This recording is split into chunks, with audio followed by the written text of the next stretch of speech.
So I know that you have a close relationship with Yeshua and Jesus, correct? Mm, Would yes. would you mind sharing, if you don't mind sharing it, how that came about, or remembered, I guess I should say, uh, your relationship with him? Yeah, would love to. Well, I was raised as a Christian, so I was taught that Jesus or Yeshua is God and the only person that you can um, trust for the forgiveness of your sins and all of that. I have a slightly different view on it now. I do I do still consider Jesus to be my greatest teacher, my guide, my I consider myself to be a disciple of Jesus. I do actually still believe that he is divine. I believe everything is divine, though, and I believe that he is a more clear manifestation for the rest of us to follow. Um, I do have a pre-birth memory that concerns Jesus. I remember being in a nursery type place.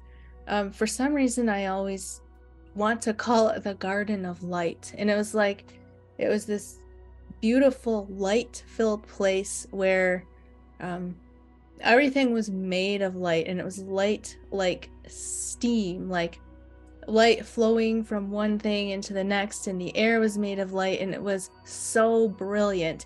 And Jesus was made of light, and he was so full of joy. And it was like the light was his joy and his laughter. And I remember being a really innocent soul. Like the two feelings that I felt the most were innocence and joy. And I was there with other, it seems like younger souls, because it felt like it was like a nursery or a garden of souls. And Jesus would come and visit us there. But it's just a glimpse of that I remember. So I go back to that now, like that deeper memory I have of him, of being this like being of joy and light and innocence who loves children and is laughing and has this great sense of humor and just wants to guide us and help us. And so I do find for myself that there's two what I would view to be extremes. Now, maybe they're not, maybe they're right for other people, but on the one hand is the way the religious view Jesus, that Jesus is like had to die to pay for your sin and died to appease the wrath of God, and he's the only hope for your salvation. I don't think he wants us to view him that way. And then there's the other side where people will just totally throw Jesus out with religion because they were traumatized by religion and say, well, Jesus was just a man, he was just a teacher, or maybe he didn't even exist. But for me, I take more of a middle approach where I think Jesus is there to help us. I think he's there to help Earth's evolution. And I think that's why he came. And I think that he wants us to ask for help and guidance when we need it. But he also wants, the ultimate goal is for us to awaken to our own divinity. And he's here to help us on that path. So that's the view I take now.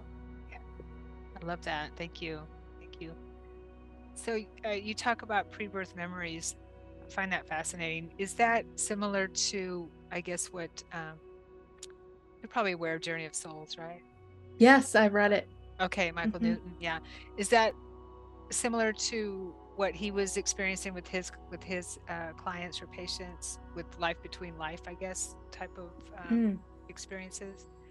Do you think? Yeah, it cut you out for a minute. Were you asking about the pre-birth memory? Oh, sorry. Yes, Yeah. pre-birth memories. Yes.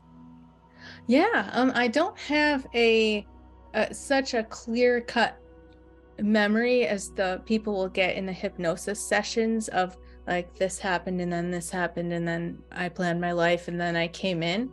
But I have glimpses of things that happened. I do remember, and I remember that my life was planned because I remember asking for red hair, and I just have that one memory of the planning process. So it's kind of disjointed, but the strongest memory I have is of the light. Mhm. Okay. Yeah. what are your what are your thoughts on, there's a lot of information out there going around, which when I first heard it, we may have had this conversation on your channel, I don't remember, Mm-hmm. about the false light, that there's Mm, a false light apparently that some people believe is where it traps you in that reincarnation cycle. right. Do you have any thoughts on that? Yeah, I do. And we did discuss this a little bit. I enjoyed Okay. hearing your thoughts on it too.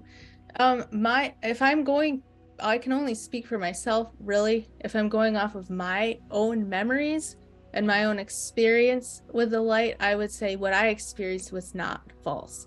I'm not going to say that there couldn't be a false light. I'm not going to say that somebody couldn't be trapped in a reincarnation cycle, because I think that would be really arrogant for me to say, well, this could never happen to anyone. And Yeah. there's a lot of things I don't know and haven't experienced.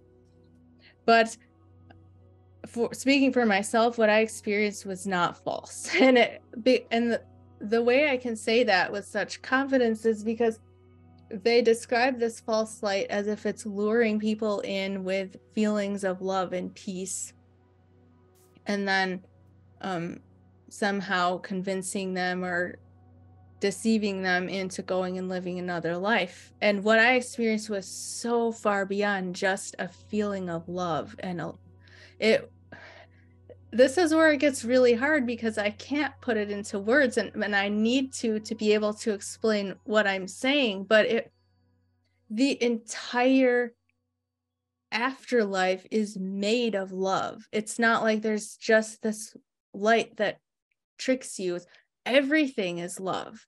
And what I experienced was more than just a light and a feeling of love. It was the creator. It was infinity. It was everything. It was so many things that I don't know how to describe. It's like it was um it, it was music and laughter and love and joy and peace and geometry and mathematics.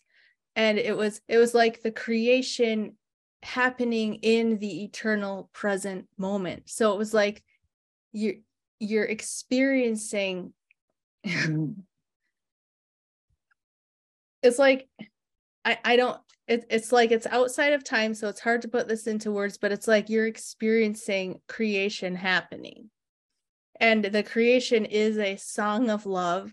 And the if you could put it into words, it would be, we are love and everything is love.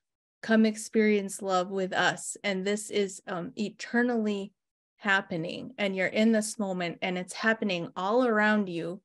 And I don't know, it's just hard to describe it, but it's not even like they were trying to get me to incarnate. I was just experiencing this. So what I can say is, if there is a false light and if there is a reincarnation trap, it's a small part of something that is so much bigger.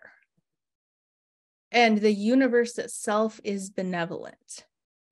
And you just use your intuition, use common sense, follow your guidance, ask for help if you're scared or confused, ask to be shown the true light.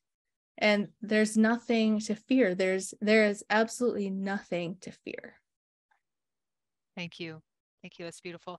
It is hard to put into words when, I mean, it's home, right? Home. Yes, We yes, recognize it as home. It's like, oh, uh, and from my memory is that it, when you're there, it's like you never left. Whatever yes. happened before or any time was just a dream, and it was just a little dream. It was just a speck of a dream. It was just, it's like you walked from one room into another, and when you were in the other room, it was just a very short experience. It was a dream. Yeah, and that's another thing. When you actually remember, when you're in the light, you remember Hmm. what you remember being there before, you remember everything. Yeah. And another thing I would say is that probably the vast majority of near-death experiencers do not agree with the false light narrative, and these are the people who have actually experienced it. And there's been so many that I've talked to who chose to come back. There was no being or light trying to convince them as to why they should. They made the decision themselves. So that's another thing to think about. Yeah, that I believe that that's my experience as well, is that, and what I understand is we make these choices, we choose.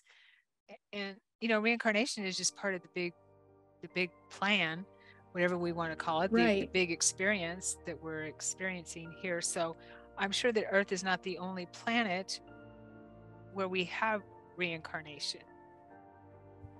Yeah. That doesn't make a lot of sense. And I always feel that, and I always say that, well, if God, creator, whoever it is, only gave us one experience to learn and grow and try to experience all that we can, then we got gypped.